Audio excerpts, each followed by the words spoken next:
Hey, hey, hey. Happy Monday. Come on in. Pull up a chair. The Gaming Gang Dispatch is in the air.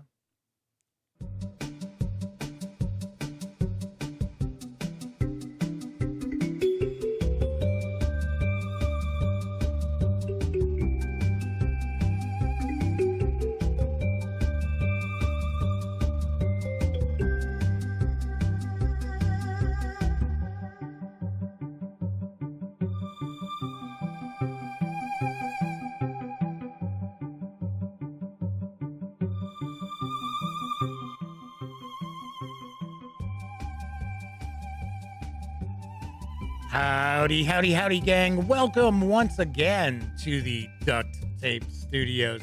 I'm Jeff McAleer, your host, here at the Gaming Gang Dispatch, brought to you by, incredibly enough, thegaminggang.com. Welcome aboard. It is Monday, June 20th, 2022.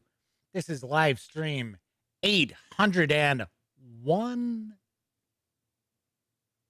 If this is your first time joining me, let me point out, super casual around here, just hanging out, talking about the latest in tabletop gaming news, and taking a look at a game. Usually, on occasion, I'll do a live review, but for the most part, we do unboxings and first looks. And tonight, I am going to dive on in and take a first look at Call of Cthulhu, A Time to Harvest from Chaosium Inc. This is the latest campaign for Call of Cthulhu.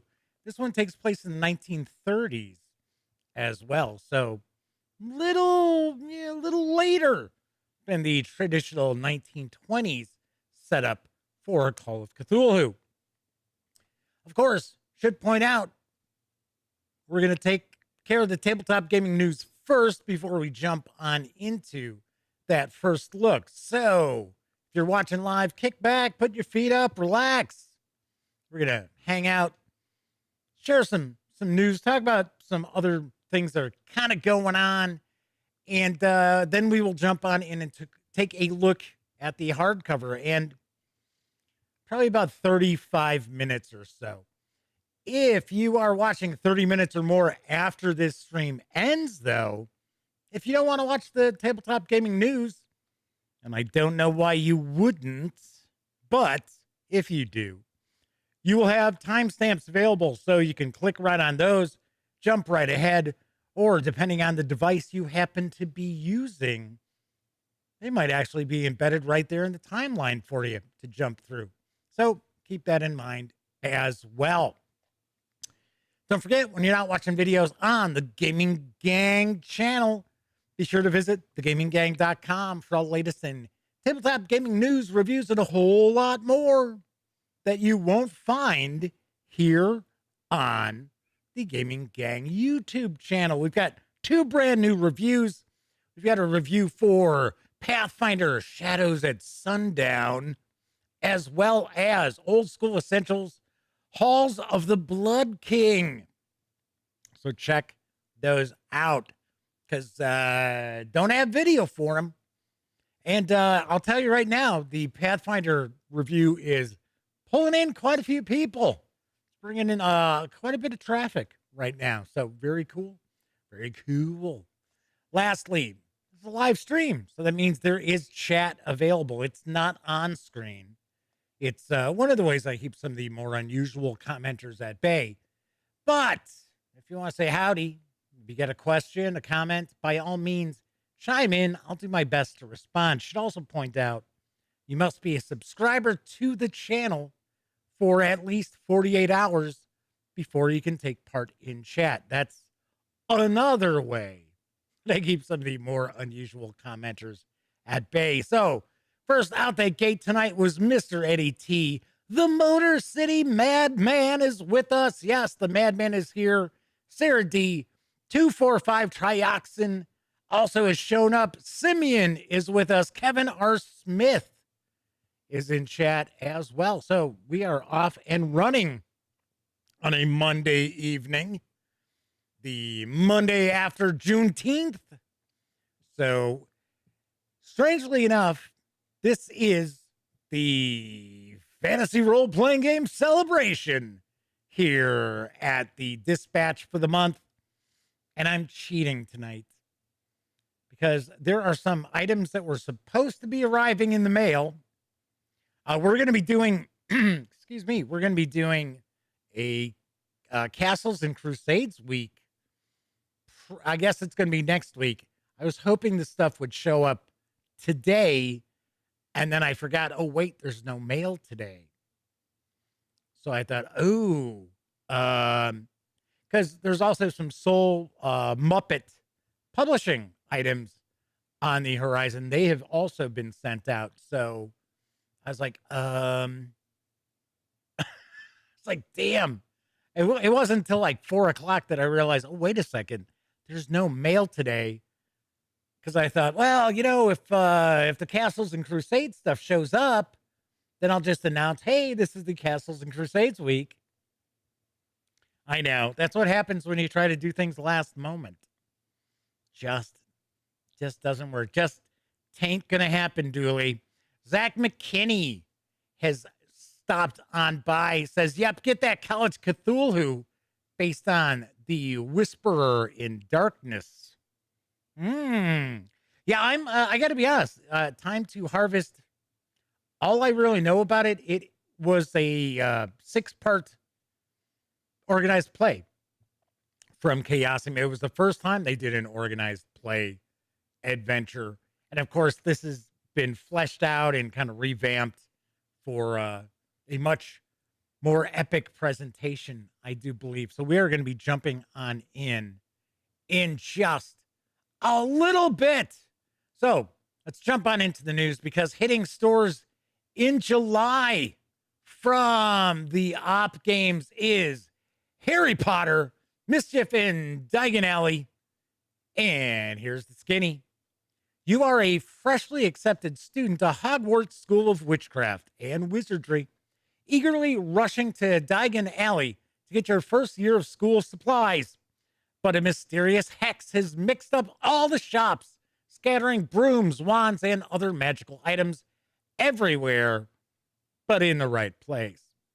Quickly gain control over the Mischief in Diagon Alley by rolling dice and tossing the supplies that don't belong, while grabbing those that do. Be the fastest to restore order amid the magical mayhem and win. Harry Potter Mischief in Diagon Alley is for 3 to 5 players, ages 6 and up, plays in around 10 to 15 minutes. It's going to carry an MSRP of $24.99 when it arrives next month. And I will be the first to point out, I will put money on my best friend Elliot Miller buys this, because it is Harry Potter. He and his wife, I think his youngest daughter too, are all Harry Potter fanatics. I've said it before. I'll say it again. I have never read any of the books, and I have only seen the first. Well, I saw maybe 30 minutes of the second movie, so I have seen less than 1.5 of the films. And I had no issue with it. It's just, you know, I'm not an 18-year-old kid, 15-year-old kid. So, and I wasn't when they came out. I have to laugh because a good friend of mine who passed away a couple of years back, about 3 years ago, he had never seen any of the Star Wars movies. And it got to the point where he just was like, yeah, it's just a principle thing now. I haven't seen him up until this point. Why should I go see him now? So, Dusty Trekkie is with us. Mr. Eddie T says, yeah, Harry Potter's not his cup of tea either. Sarah D says, same. She had a friend who was obsessed with it.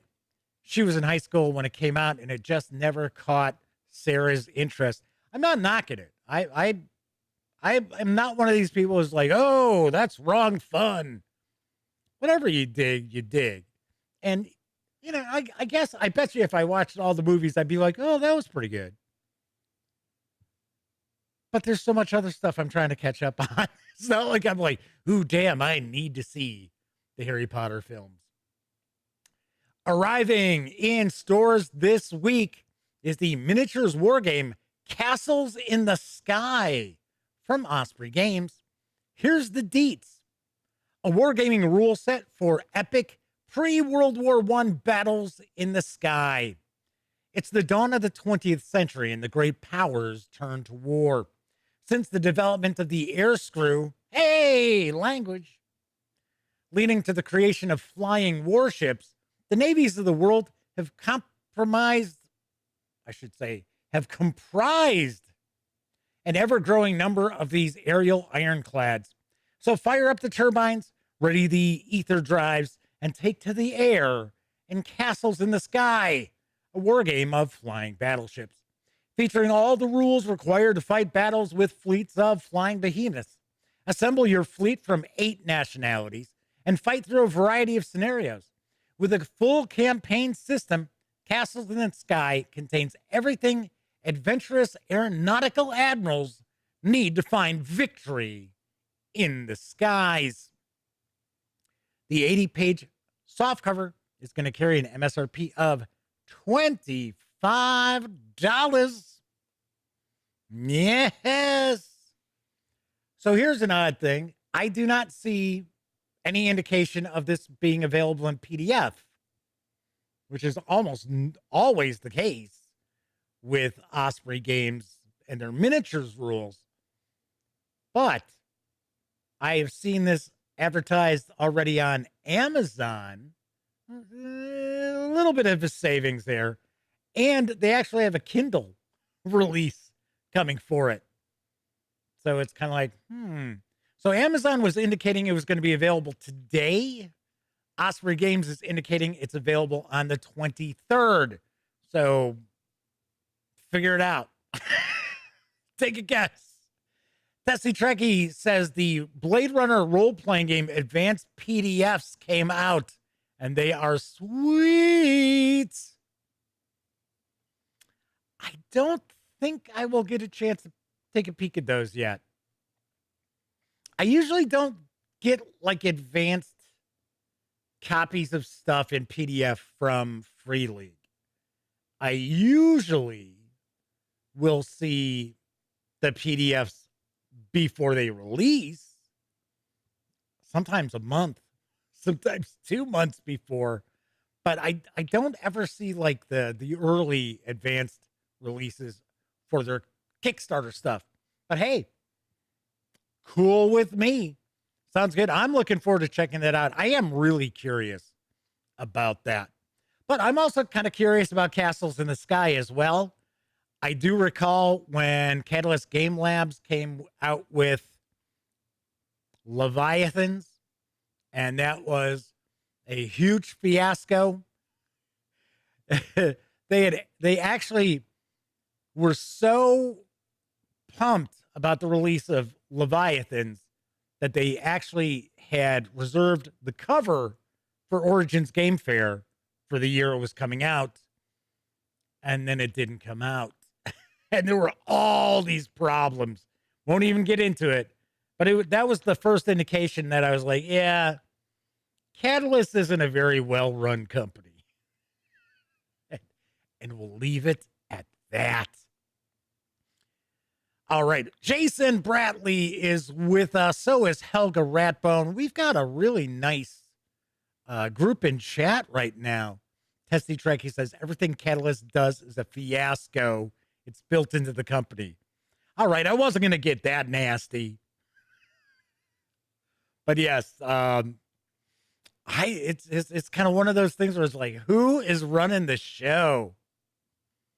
And I did an interview with someone from Catalyst at the last Origins I went to, and he was super nice.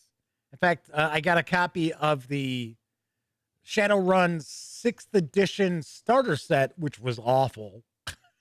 It was like, oh, geez, most starter sets are pretty good. This is making up for all the good ones out there. Anyway, on to some role-playing game news. Available for pre-order from Modiphius Entertainment is the Fallout the Role-Playing Game starter set.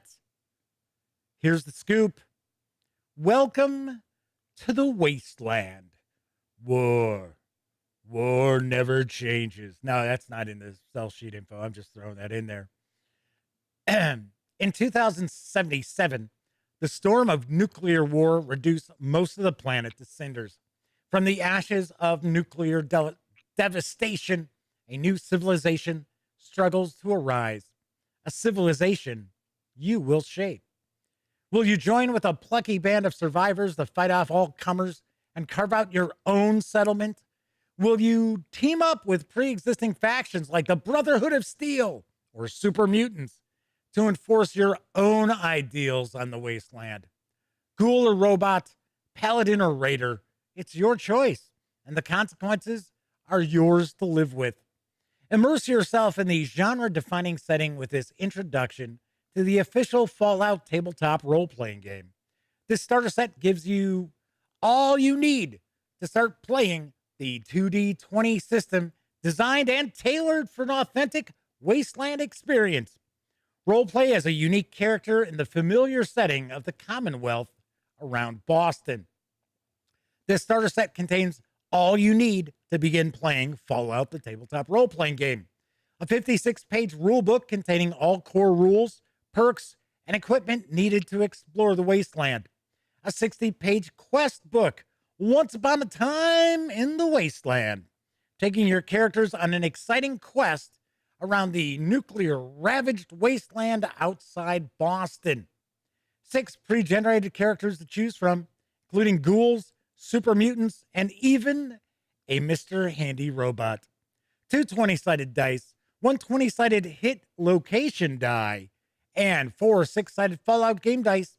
Also includes 56 Nuka-Cola Cap tokens for use as action points or currency. The box set will release in August. It's going to carry an MSRP of approximately $29.99. It's probably going to depend on exchange rates at that point. I think right now I saw it's like $27.54, something like that, over on the Modiphius website. So once again, pre-orders are available to jump on board with that starter set. MC is with us in chat. Zach McKinney says, Modiphius has good products like their Klingon screen pack for Star Trek, the Star Trek Adventures. I almost said Star Trek role-playing game, but it's Star Trek Adventures. And yes, I have to say the tricorder set, pretty nice. I think it's kind of silly, the tricorder part of it. But the digest size rule book and everything, very nicely done. I will have a review of that in the near future. The 3rd edition of the Midnight Legacy of Darkness setting has arrived for 5th edition Dungeons & Dragons. Here's the latest from Edge Studio. A century has passed since the shadow fell. 100 years ago, the forces of darkness swept in from the north. They crushed the 3 free cities of the humans, drove the elves deep into the forests, and besieged the dwarves in their mountain strongholds.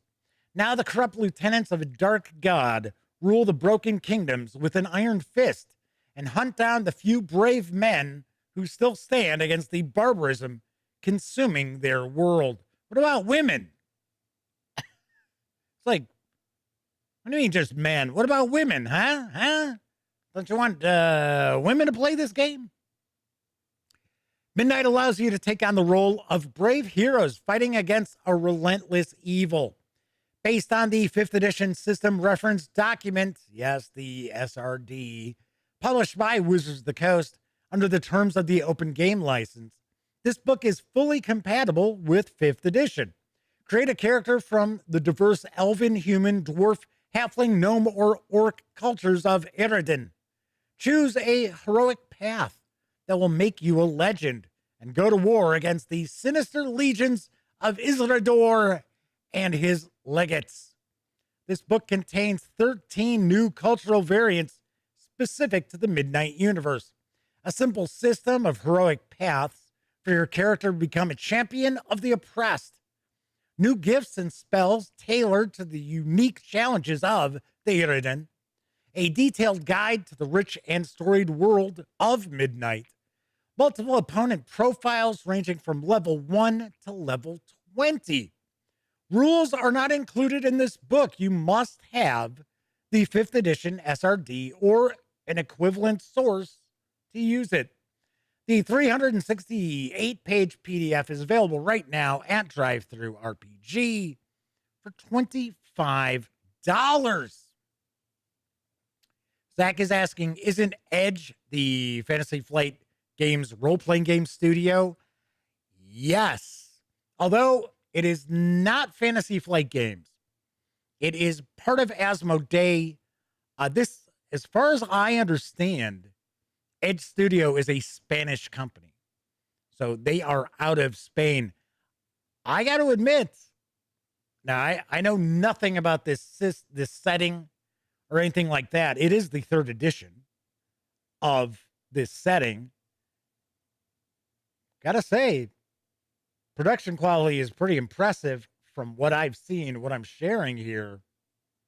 That's pretty nice artwork and everything. So don't know. It seems to me like a grim dark setting, which isn't necessarily my bag of tricks anyway. But I did want to share this because it is doing very well over at DriveThruRPG. So let's see. Kevin mentions, he says, I guess they're still stuck in the 80s and 90s. I'm taking a guess. Maybe he's talking about Catalyst Game Labs. Maybe. Kevin says they're pretty sure Midnight first came out for 3rd edition D&D in the early 2000s. Yeah, like I said, this is a 3rd edition from what I know.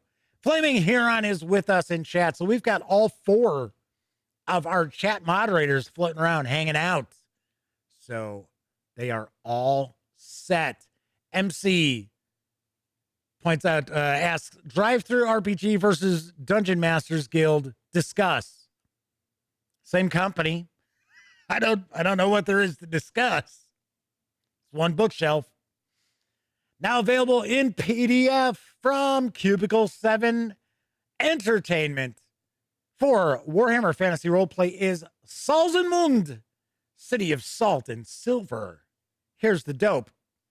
Whilst the chaos of the turmoil subsides, an invigorated empire, geez, what the heck? Blah. It's like, all of a sudden I'm all blah, blah, blah, blah.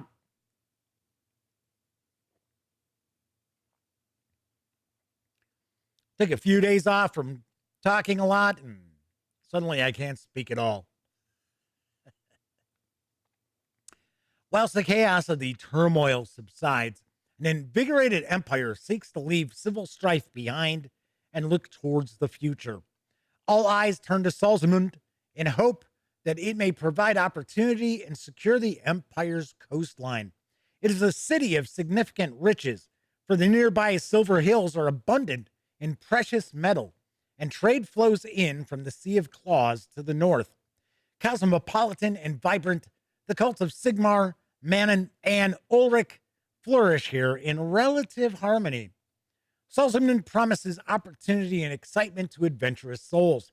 Explorers depart from the city to trade with fur-clad Norskins and brave the wide sea to Lustria. But the ruling Gosser family, newly installed and ambitious, threaten the stability of the empire. The head of the family talks of a reconquest of the wasteland and defiance of their old masters in Midnheim. In the taverns by the docks, vicious and crooked folk conspire in smuggling and piracy. Worse still, the honeyed whispers of forbidden cults entice the truly desperate into the worship of chaos. Salzmund contains a guide to the history of this important port in the empire's north, a makeup of the government and their intrigues, a detailed look at the most important locations and landmarks in the city. Mysteries of Salzmund includes a council of ghostly past rulers and an entity thought to be made of pure shame on you. Details of how to manage smuggling operations and mining concerns in Warhammer Fantasy Roleplay. Articles on the mysterious sprites that haunt the forests of Nordland and the goblins who infest abandoned mines and tunnels. There are also player options for characters from the city and surrounding region. The 144-page Solzamund City of Salt and Silver is available in PDF at DriveThruRPG for $19.99. Yes, new Warhammer Fantasy Roleplay, which leads me to think we're going to have some adventures coming out that are going to be set in and near this location, because usually that's how Cubicle 7 works. And it sounds as if this book is set after the events of Enemy Within. I can't say for certain. I don't know. I did receive a PDF of this, but I have not jumped into it yet to take a look. But that's kind of the impression that I've got. So, don't know. All right, so there's some discussion about DriveThruRPG and DM's Guild. MC says that they think DM's Guild gets a lot of more upscale titles.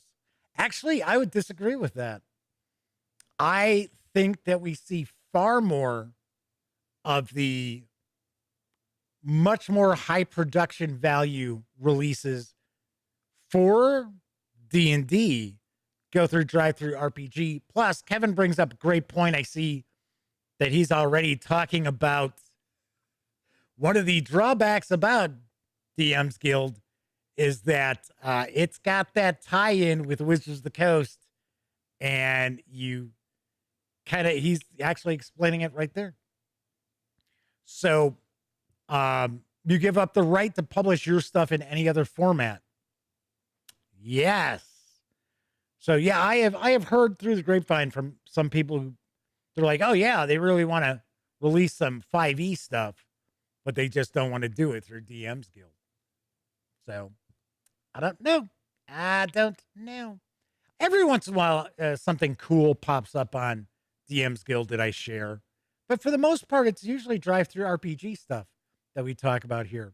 Speaking of DriveThruRPG, don't forget the Gaming Gang, thus Dispatch, is affiliated with the One Bookshelf sites.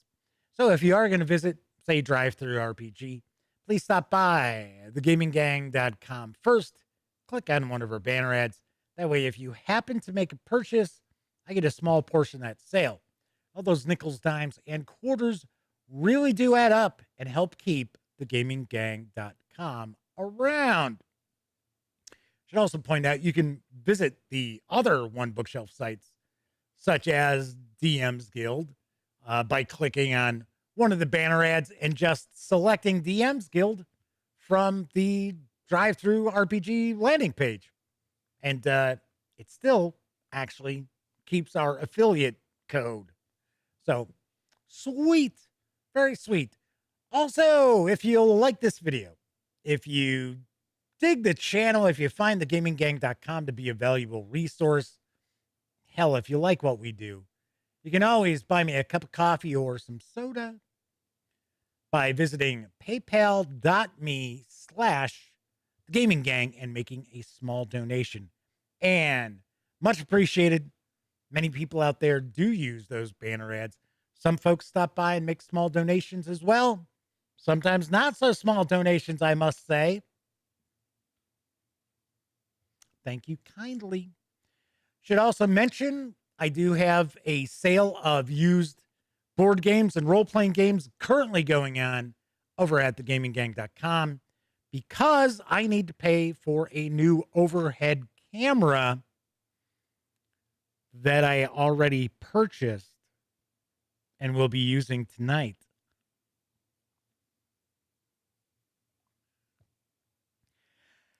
Yeah.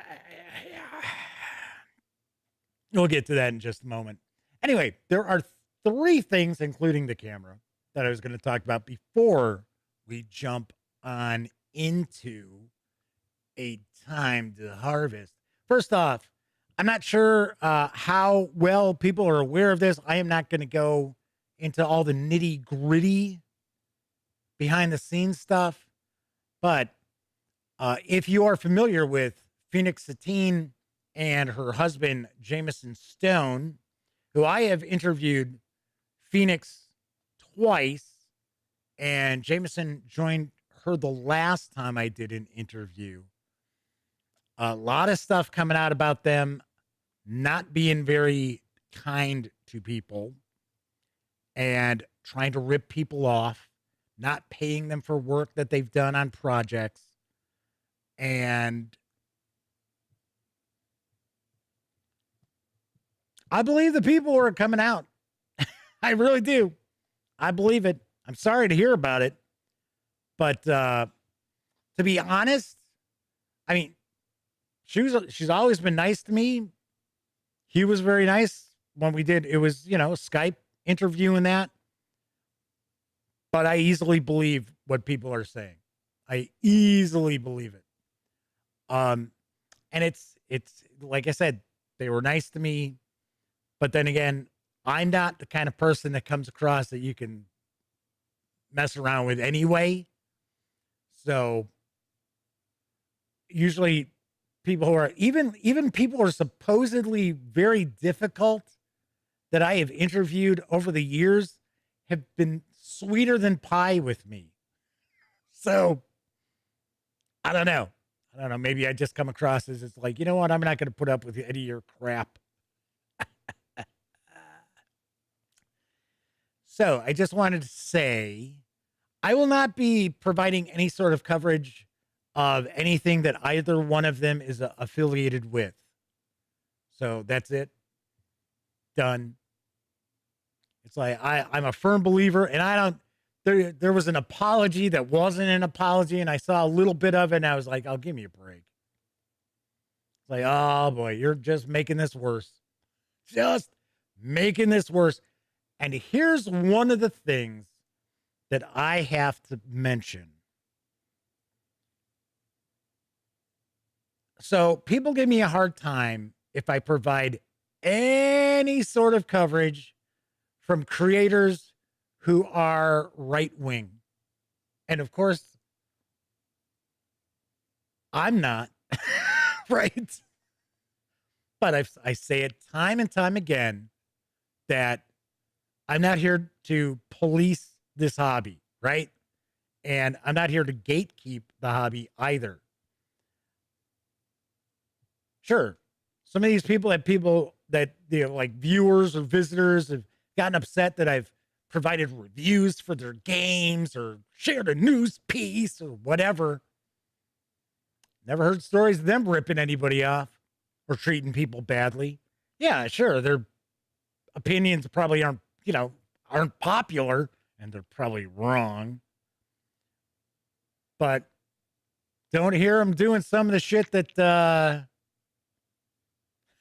Satine Phoenix and her husband were up to. Don't forget that. Anyway, yeah, so I'm not. One of the aspects, and I'm just going to say one more thing, and then we'll move on to the next item. I had the impression both times I interviewed Satine she was one of these people who thinks, oh yeah, my shit doesn't stink, kind of thing. So MC says, actually, Jamison is an avid Jordan Peterson fan. The chodes. Did not know that. I don't know these people. I don't dive into, deep background checks into people who I do an interview with or something like that. Anyway, but yeah, I had a kind of the feeling where it's like both times, it's like not both of them because I didn't interview both of them both times. But it was sort of like, you're lucky we're doing this. And it's like, wait a second, you're promoting something. Why should I feel like I'm privileged to be able to interview you?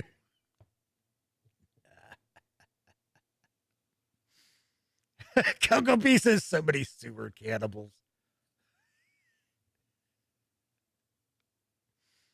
Okay, so moving right along. Like I said, got nothing to say for them. Somebody said that the project that I did an interview with them about that was kickstarted was still going to go through without them. And it was like, but they're like, their hands, their fingerprints are all over it. So I don't know. Jason's rocking out. Thanks for hanging out with us tonight, Jason. Much appreciated. Second thing, played Warhammer Fantasy Roleplay this weekend. I ran it for my best friend Elliot, his son Brian, my brother Greg, and my nephew Cameron. And I was just running the adventure from the starter set, and I had some fun. It was fun. We had a good time. I know people out there have been saying, "Oh, Jeff, you should do an actual play." Well, for one, none of them know how the system operates for WIFRIP. Although I had to laugh, we started rolling up characters. I've got the rule book with. Elliot has a laptop. His son has a laptop. And my nephew ran downstairs and got his laptop because they all had the PDFs. So that was kind of interesting. We actually got through the character creation relatively quickly. So they all had a blast. Although my brother complained at one point, there was kind of a brawl that breaks out, that he was like, "Man, this is taking too long. This is taking forever." I was like, "Well, maybe if you'd hit something." Because he kept rolling like critical fumbles. It's like, jeez.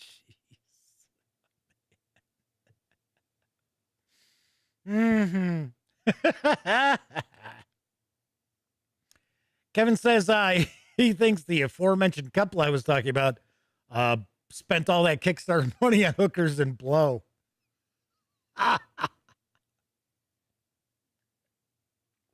Zach says the starter is pretty good. Fun with the guard and lawyers. Yeah, the whole you're under arrest thing kind of threw him for a loop. And then being sentenced to the city watch for 3 years threw him for another big loop. So, but it was kind of funny because Elliot's a peasant. He's a farmer. My nephew Cameron is a scholar. My brother Greg is an engineer. And Elliot's son Brian is a soldier. So there was actually one fighting person there.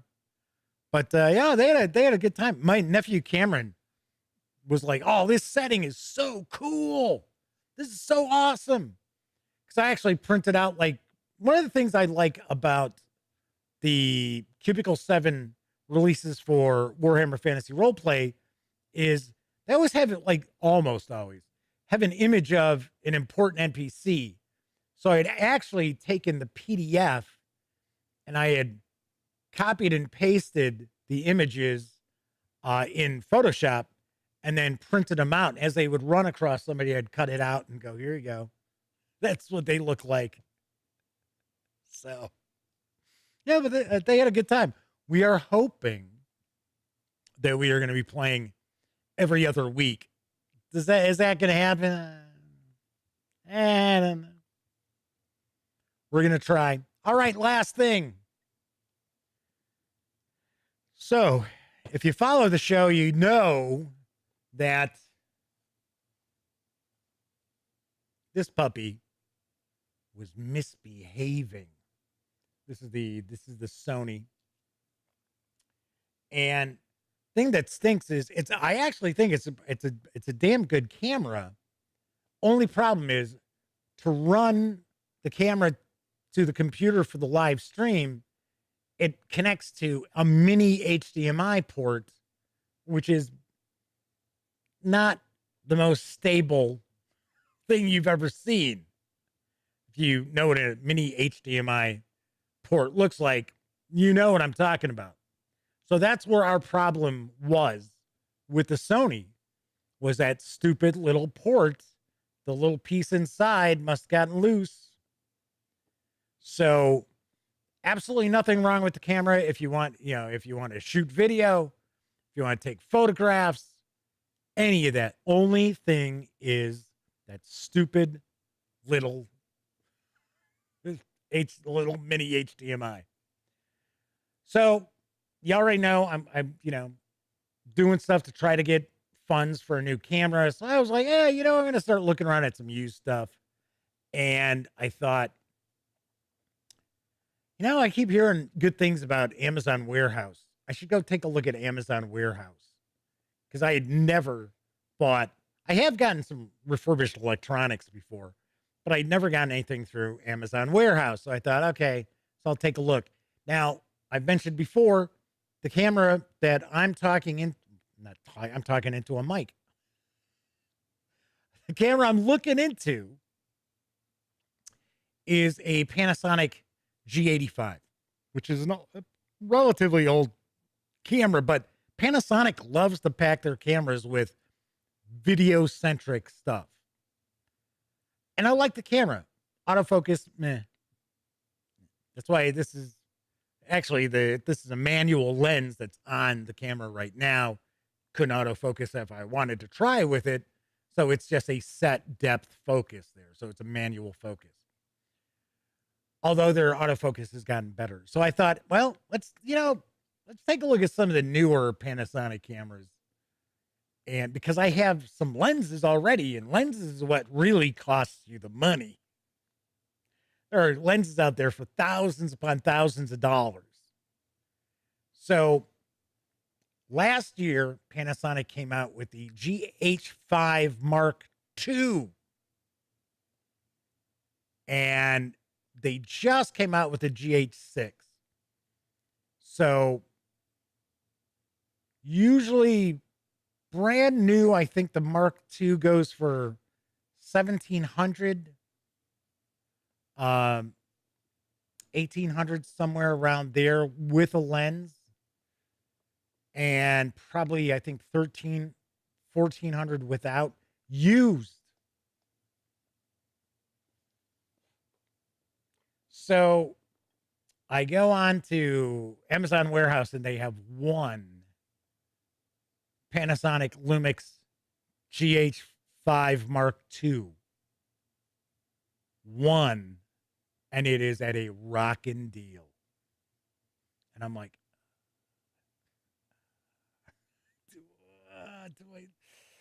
I'm thinking, well, I could sell that Sony camera because, like I said, absolutely nothing wrong with this Sony camera that sells for $750. Nothing wrong with it except a little bit of a fritziness with that mini HDMI. So I was like, oh, there's only one left. Now there's none.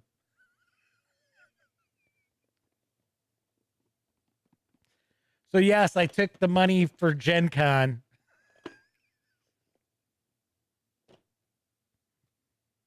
Because figure if that Sony finally just bit the dust, that was it anyway. That'd be the end of the show until we got a camera in. So I figured, okay, all right, I'll bite the bullet. So there you go. And you're gonna see it in just a moment. You're gonna get to check out what the new camera looks like. Keeping in mind, I just got it yesterday, so I've been playing with it a little bit, but I'm sure we'll do things. Mr. Eddie T says priorities, Jeff. Glad you got it. Yeah. I need to sell these games. I'm telling you right now, and the other camera.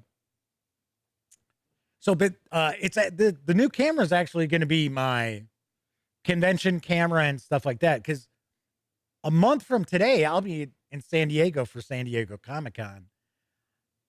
And that's not costing me anything. So all it's costing me is food. So I'm not paying for the room or airfare or anything. So what happens when you get other people passes to go to San Diego Comic-Con. So Tessie Trek, he says, yay, new camera. No Gen Con. No. Well, it's not no Gen Con yet. But we'll see what happens. We will see what happens. All right, so those are the three things that are going on. And we're going to jump on in and take a look at A Time to Harvest for Call of Cthulhu in just a moment. But first, I honestly think it's time for a brief intermission.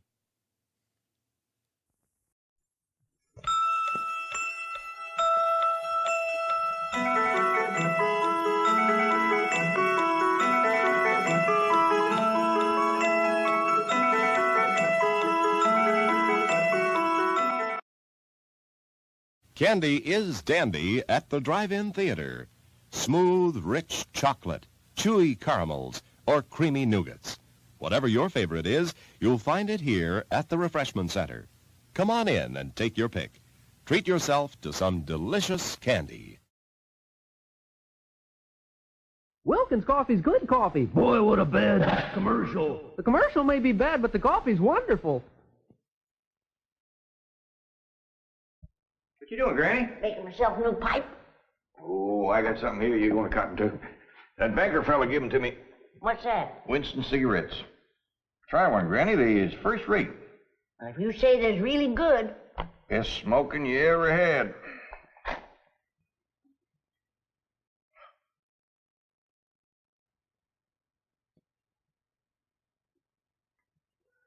By thunder, Jed, that is good smoking. Now try it this way, Granny.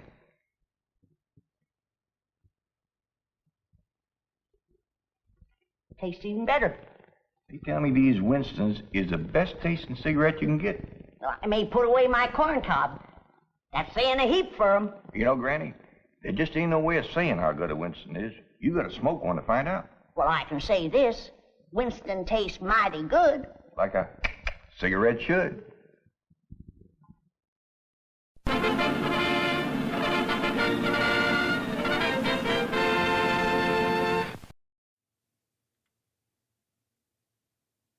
Did you notice how Granny was holding that cigarette as if it were a joint?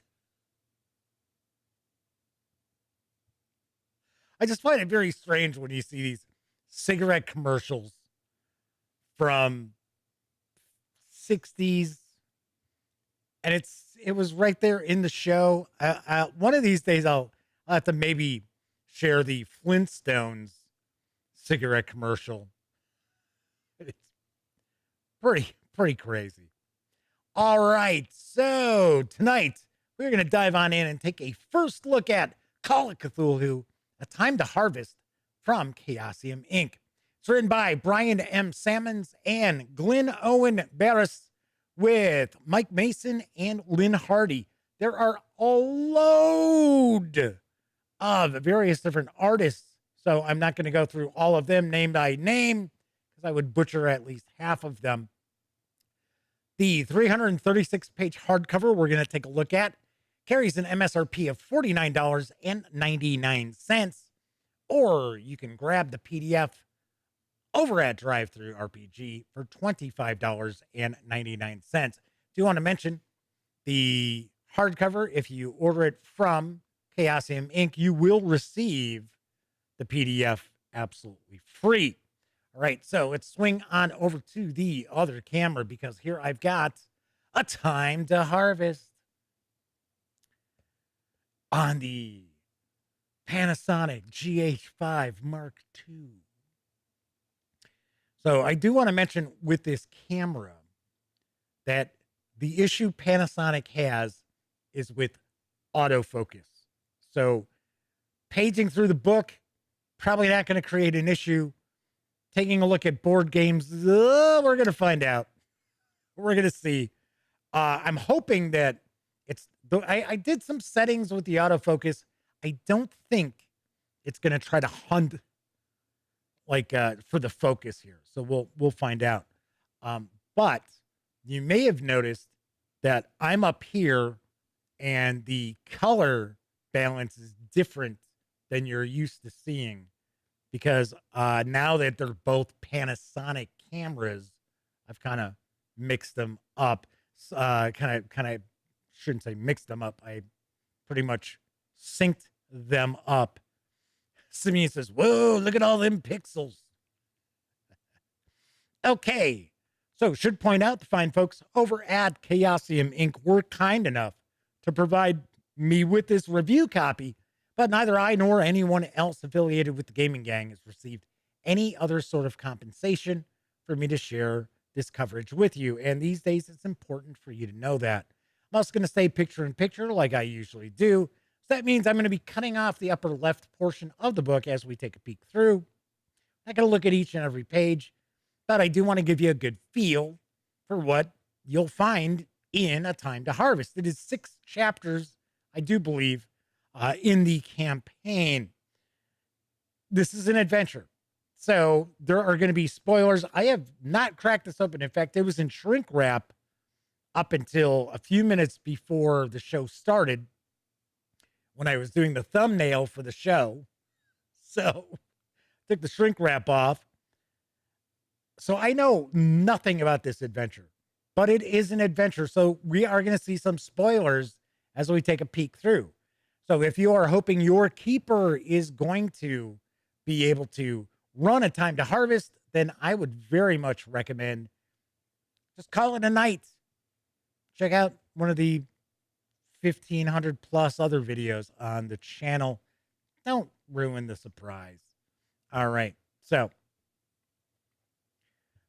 Kevin says, so people assume someone's smoking joints when they're just rolling their own tobacco because of the escalated cost of pre-rolled cigarettes. I knew some people who actually rolled their own cigarettes. Death and discovery in the Vermont hills. Yeah, that's right. It's A Time to Harvest. In 1929, a student died during an expedition in the Vermont hills. 1 year later, the Miskatonic University is sending another team back to Vermont. This is a full 6-part campaign for novice and experienced players.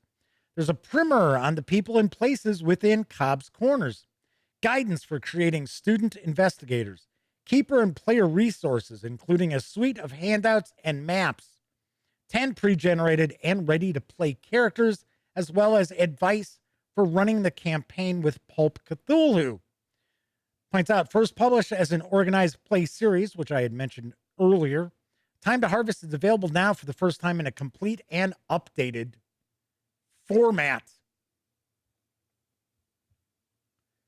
So Kevin says their classic Cthulhu box set came amply surrounded with packing material in a box inside a box. That's actually how this arrived as well. Because I received this and Cults of Cthulhu. They were in a box. First of all, they were each in shrink and in a box in another box. So let's jump right on in. As I had mentioned, we got a lot of artists. Oh, we're going to see, autofocus. So there we go. Interior art and our cover art. Just want to give them some credit where credit is due, right? All right. Well, actually, that transition with focus looked pretty decent. All right, so let's jump on in. We have a pictorial key to some common fungi from Yuggoth.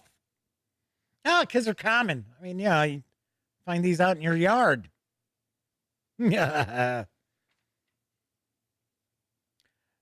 was the artwork that was previously the cover art for A Time to Harvest when it was an organized play adventure. Content warning. Watch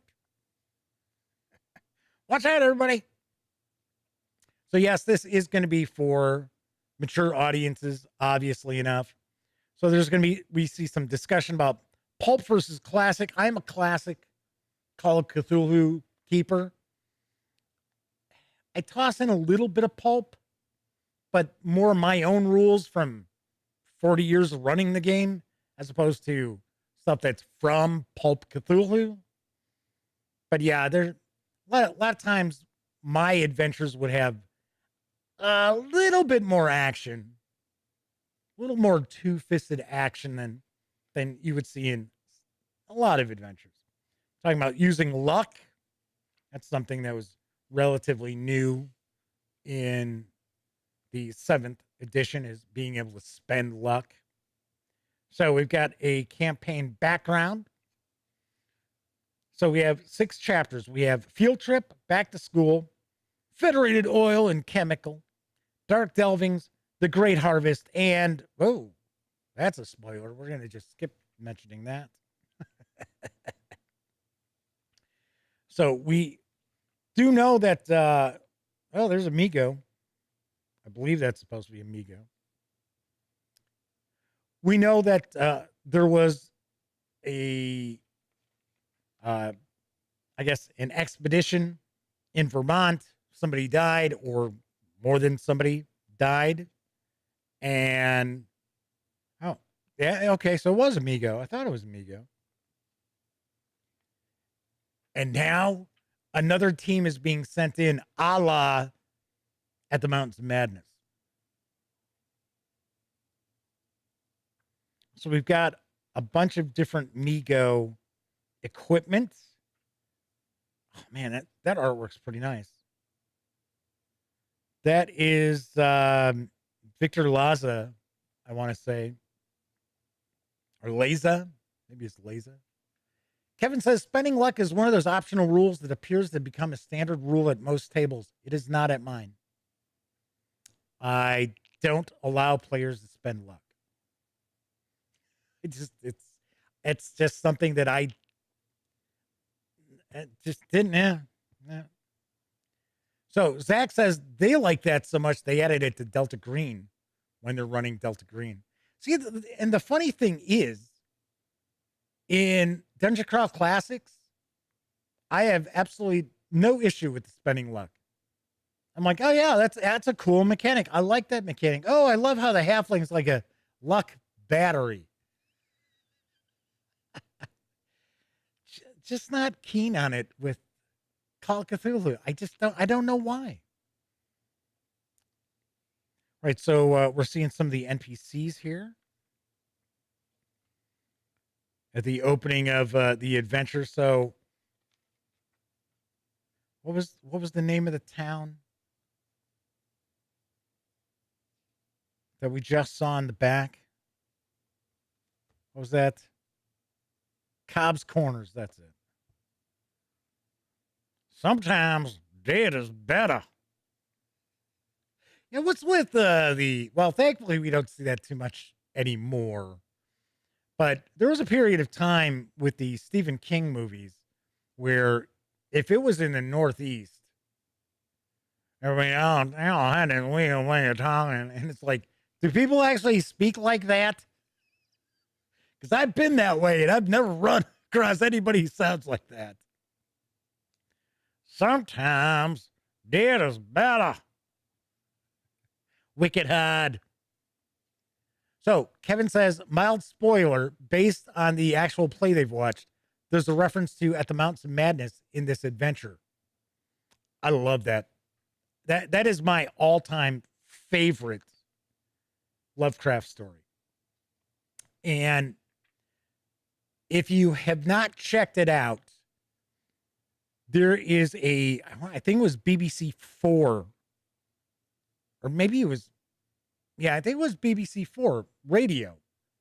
And they did it was kind of a dramatization, but it wasn't, of At the Mountains of Madness. And I actually, if you go to thegaminggang.com and look for At the Mountains of Madness, you'll find the audio file that I created of the various different episodes and strung them together, and people have really dug it. So, and to me, it's my favorite audio presentation of At the Mountains of Madness. And I think the payoff of what's terrifying about At the Mountains of Madness is so cool. And I have to laugh because there are people who don't catch it. You don't catch it at all. All right, so this is the first chapter, Field Trip. So we've got our intrepid investigators. So it looks like we've got our bunch of NPCs from Cobb's Corners.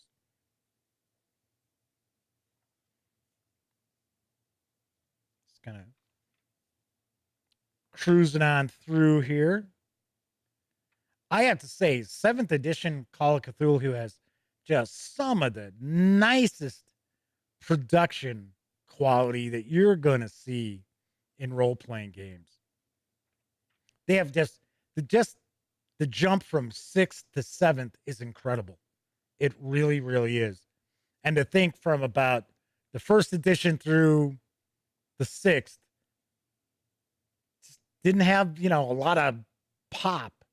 Don't get me wrong. There was some cool black and white grayscale artwork in that. But nowadays, just top notch. And the folks at Chaosium are really nice. They're really, really good people. In fact, if I'm at Gen Con, I'm by hook or by crook, I'm going to do my best to be there. I don't want to have been like, oh, well, I bought this camera, so now I can't go to Gen Con. I will stop by the Chaosium Inc. booth and do another interview, at least with Rick, maybe with a couple other people, or one or two, as I have in the past. All right, so looks like we've got some of the adventure taking place in Arkham as well. I'm kind of curious, for those of you who are watching live, how is the image quality of the screen that you're looking at? Now, I know some folks watch this on a TV. Some people watch it on a phone. Some people watch it on their computer or tablet. Kind of curious how the image quality is. Kevin says they think in the old editions, they were still worried about squeezing as much text on a page as possible. So art was the second priority. Yeah, I would definitely say, well, I do remember some of the first, second edition adventures had a decent amount of art and good artwork as well. But I think it always seemed like the big concern was to pack as much adventure, as much game as they could onto the page. Bruno Lampria, I'm sure I butchered that, is with us in chat, says image is fine. So Flaming Heron says it's fine, although it's not readable. I never expected it to be. Certainly clear though. Simeon says they're on a phone. So Mr. Eddie T says the image is clear. Text isn't as clear as before. Yeah, it's pretty small. Kevin says small text is not particularly readable, but that helps with the dreaded piracy issue. Is the text too light? Is that one of the things going on? If the text is a little light, because you got to keep in mind, I don't have a full screen in front of me, so I'm actually looking. I have a 4K TV that I try to, that's what my teleprompter and everything is. So I have the program that I use to stream through, OBS Studio. I have it smaller. So the text is kind of like all, I couldn't read it. I certainly can't read it. Simeon says color and contrast are great. I have to say, the color profile that I'm using is spot on, which is pretty difficult to get Usually there's something that's a little bit off. Sometimes it's the blues, sometimes it's the reds, but this profile, and I did a little bit of a tweak. Coco says, my hands look wonderful. No, they're not. They are not. Yes, my high definition hands. Anyway, you know what? Let's try something real quick.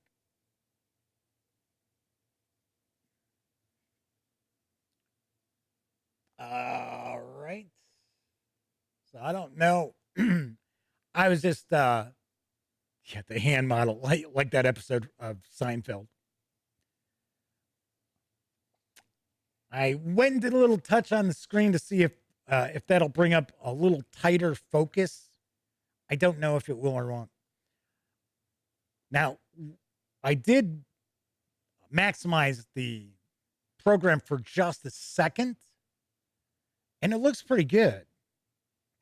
Got to realize as well, with the stream, YouTube really compresses these files. So Kevin says in 4K, you can see every hair and callus. Yes, there you go.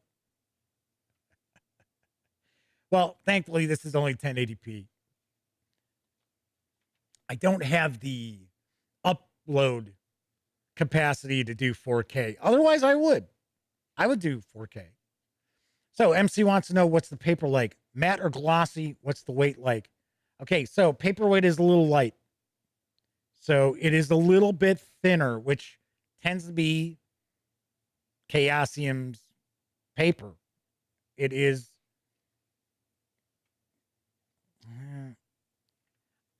I don't want to say that it's real thin, but it is fairly thin. It's got a little bit of a gloss to it, not a lot.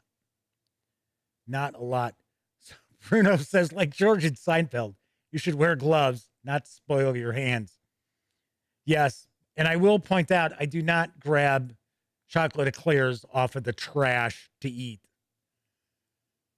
That was the show that was just must-see TV back in the day. It really, really was. Kevin says, yes, there's definitely some sort of coating on it. Yeah, there is. It is treated. It is not a matte finish. All right, so we're just kind of zipping on through, taking a look at stuff. I am going to skip the final chapter because that looks like that's like a major spoiler. So... ooh, look at that. The Great Harvest. Ooh. What is that? The Wicker Man? The original. Not the Nicolas Cage debacle. All right. Oh, well, looks like we got a lot going on at Cobb's Corner here.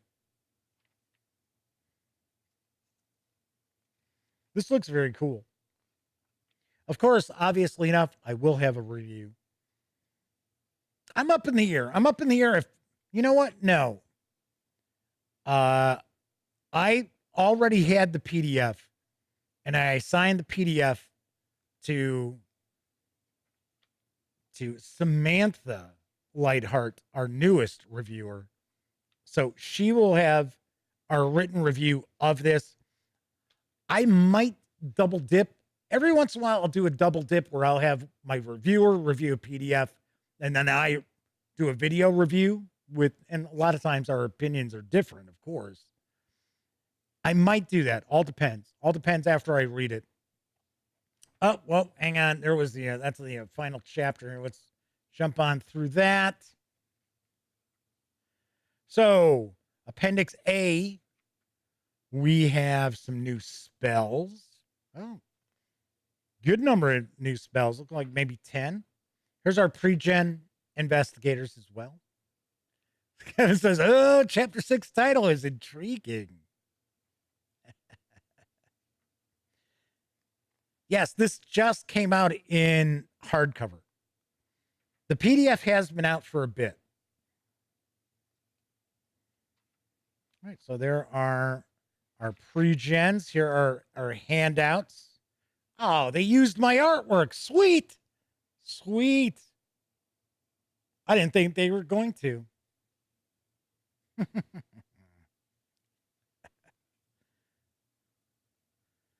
So one of the things I've always loved about Call of Cthulhu are the handouts. One thing that has kind of bothered me a little bit with Warhammer Fantasy Roleplay is that they use handouts as well. Because the funny thing is, Warhammer Fantasy Roleplay was originally conceived as a fantasy Call of Cthulhu. That is sort of what Games Workshop wanted. And you'll see that many of their adventures have handouts. Problem is, a lot of like the handouts that have text on them, they're supposed to be like somebody's writing and things like that. They don't reproduce it in just the book itself. So a lot of times you're trying to find out what the hell does this say? Whereas that's never the case. Well, okay, I take that back. I don't want to say never the case. I haven't seen that happen with Call of Cthulhu adventures. Usually if it's something written, something that's text, we also have, especially if it's supposed to be like handwritten, we also have the information right here in the book for you as well, so that you can read it. So we got a lot of handouts here. Then of course we've got our index, and that wraps it up at 336 pages. That is a time to harvest for Call of Cthulhu from Chaosium Inc. Once again, this is available now. It does carry an MSRP of $49.99. If you order it from Chaosium Inc., you will receive the PDF with that as well. If you want to just grab the PDF alone, you can do that over at DriveThruRPG for $25.99. Kevin says the detailed Miskatonic and Arkham maps are great value added. I have seen some Arkham maps over the years that have been pretty nice in various different Call of Cthulhu releases as well. So pretty sweet. Pretty sweet. All right, so that was the new camera. I will definitely wait until all the rendering is done on the stream to check out the image quality, the video quality. But at least on this end, looked pretty good. But once again, as I pointed out before, YouTube does tend to smash down and compress these video files. So that's why a lot of people actually will shoot in 4K and downsample to 1080 and then upload it, because a downsampled 4K image is a little sharper. But of course, who knows? I don't know. I got to be honest. I've checked out 4K video on YouTube, and I haven't seen artifacts or anything like that in the video, so I don't know. Disavowed 92 is with us in chat, hanging out right before we call it an evening. Yes. So what's going on the rest of this week? I don't know yet. So, and the reason is because of today's holiday and no mail. I'm not sure, because I do want to continue our fantasy role-playing celebration. I know I cheated tonight. Call of Cthulhu isn't a fantasy role-playing game, but it is a role-playing game. And A Time to Harvest looks very cool.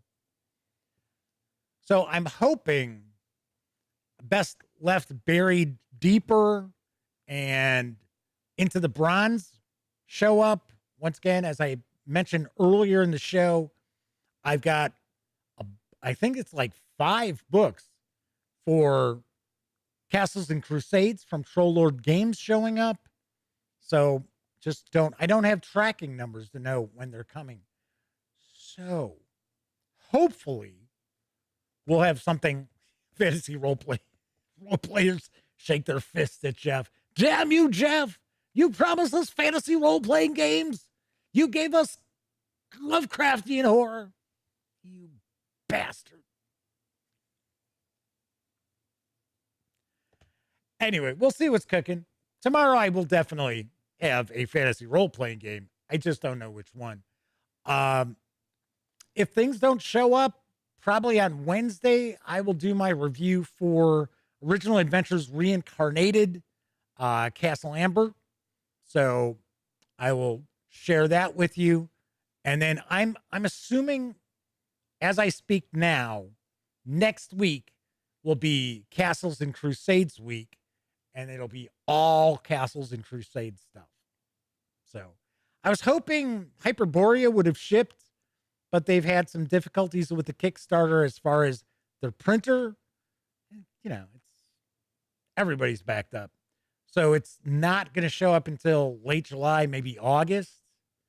So I'm looking forward to that too. So we will have a Hyperborea week when those arrive. So look forward to that as well.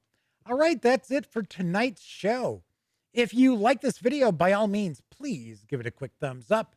Subscribe to the Gaming Gang channel if you haven't already. And if you do subscribe, don't forget, ding that bell.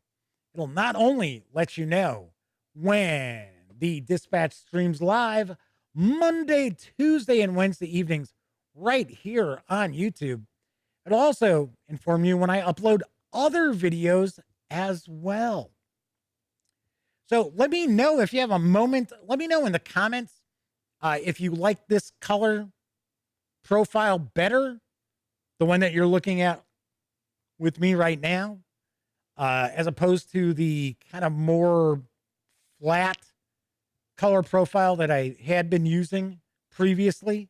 Let me know if you like it or if you would prefer the flatter look as well. The flatter look has more of a filmic look to it. And of course, let me know how the new Panasonic GH5 Mark II look to you as well. All right, everybody, have a great morning, afternoon, evening, whatever time it happens to be in your neck of the woods. I'll be back tomorrow. And of course, as always, here's hoping each and every one of you enjoys plenty of great gaming with your gang.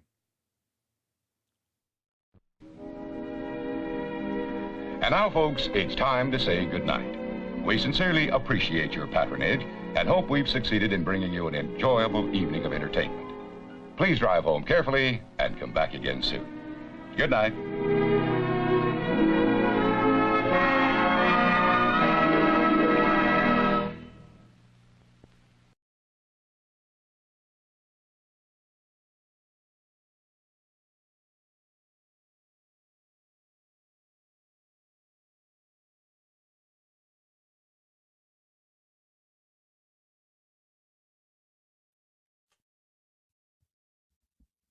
Oh, hey, you're still here. Well, if that's the case, by all means, subscribe to the Gaming Gang channel by clicking right here. Check out the latest episode of the Gaming Gang Dispatch, or find out what YouTube recommends you check out from the channel. And of course, once again, I'm Jeff McAleer. Thanks for watching.